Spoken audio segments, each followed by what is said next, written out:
You may know that Canada has its own pure breeds of dogs, such as the Nova Scotia Duck Toller and the Newfoundland Dog. But today we'll explore the two breeds which actually originated in British Columbia.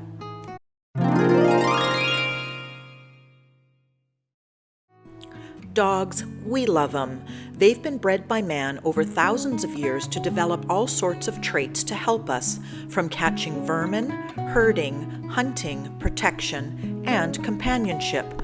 Dogs are a man's best friend after all.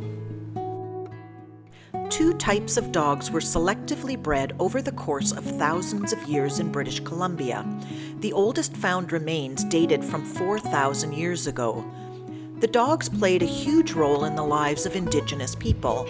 So let's have a look at these dogs and the part they played in early First Nations society. The Salish Wool Dog, also called the Salish Woolly Dog, was found throughout southern Vancouver Island, the Strait of Georgia, the Lower Fraser River, and also into Washington State, and kept by the Coast Salish peoples. There is evidence that this important breed was also bred further north by the Thompson River Salish. The first mention of the wool dog was by Captain George Vancouver in 1792, when he wrote, quote, "The dogs belonging to this tribe of Indians were numerous, and much resembled those of Pomerania, though in general somewhat larger. They were all shorn as close to the skin as sheep are in England." Unquote. The Salish Wool Dog was a small, usually white, long-haired dog with prick ears, curled tail, fox-like face, and a thick coat. They are closely related to early Asian breeds of domestic dogs, and many scholars compare them to contemporary dog breeds of the Japanese Spitz and the American Eskimo. The Salish deliberately kept wool dogs away from other dog populations, often keeping them on small islands to maintain a true breed. The wool dogs were highly valued for their long fair hair. The Coast Salish people fed them a bounty of dried salmon, which kept the canines glossy-coated over the winter months. Before the dogs were shorn with sharpened muscles, their fur was cleaned of dirt and debris with white clay or dichotomous earth. Those hairs were turned into a fluffy tangled mass, then spun into a yarn together with fibers of plants. The wool was then woven into blankets and clothing.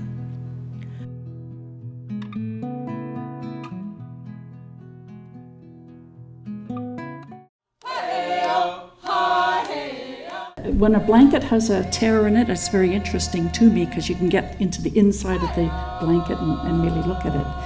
But to me, when I looked at the beige color, the weft, I thought it doesn't look too much like mountain goat. It didn't look to me like sheep's wool. What it looked like to me is the fur of a dog that's at the Smithsonian.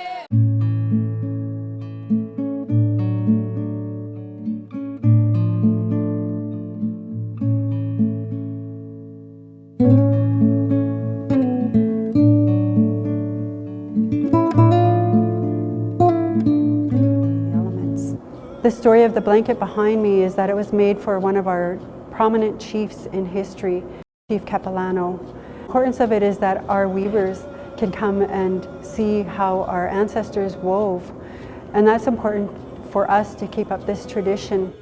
This particular blanket was made in 1906. It was made out of mountain goat wool and the hair of a special dog that was bred, the Coast Salish Woolly Dog, the hunter.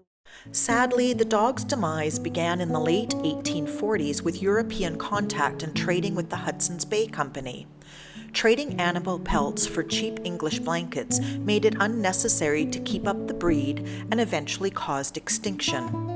By 1900, the long woolly fur characteristics of the breed had virtually disappeared, with the exception of a few rare sightings on reserves up until the 1940s.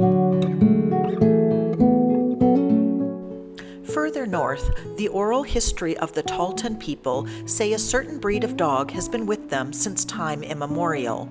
They say the Tahltan Bear Dog was created by magic for the purpose of protecting the inhabitants of what is now northwestern British Columbia and the southern Yukon.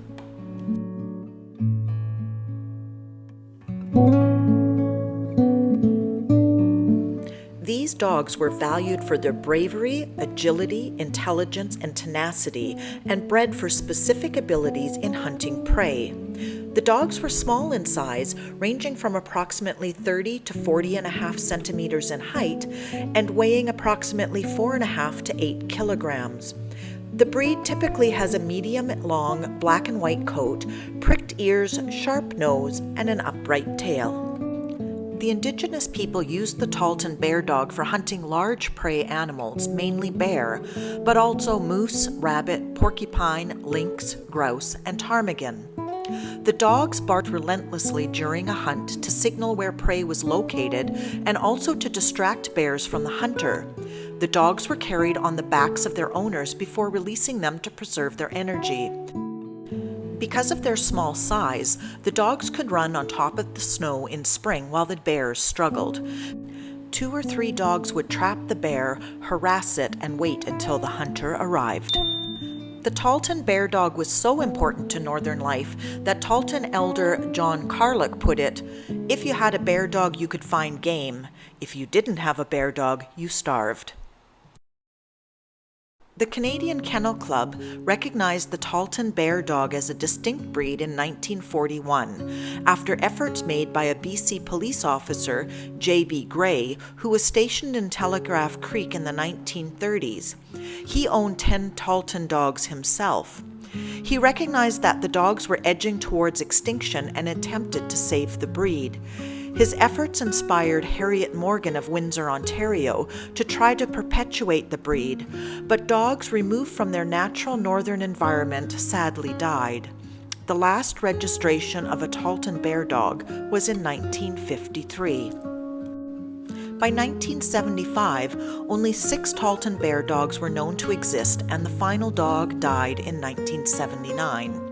At this time, the Canadian Kennel Club removed the breed after more than a quarter of a century of no new registrations from its list of recognized breeds. And with this, the courageous little Tahltan Bear Dog, the world's most recently extinct breed of dog, vanished. In the Atlin and Ross River area of British Columbia, there are mixed breed dogs that show Tahltan characteristics. There are some people that claim the Tahltan Bear Dog still exists, but a search by a CKC representative and judge a number of years ago found none remaining, and a further investigation by a White Horse amateur historian came to the same conclusion. Thanks so much for watching. If you enjoyed this video, there are a few things you can do to help support our channel. Give it a thumbs up, share with your friends, and leave a comment. Let us know if there's a BC story you'd like us to cover in future episodes. For more content about Canada, please consider subscribing and ringing the bell icon to be notified of our next video upload.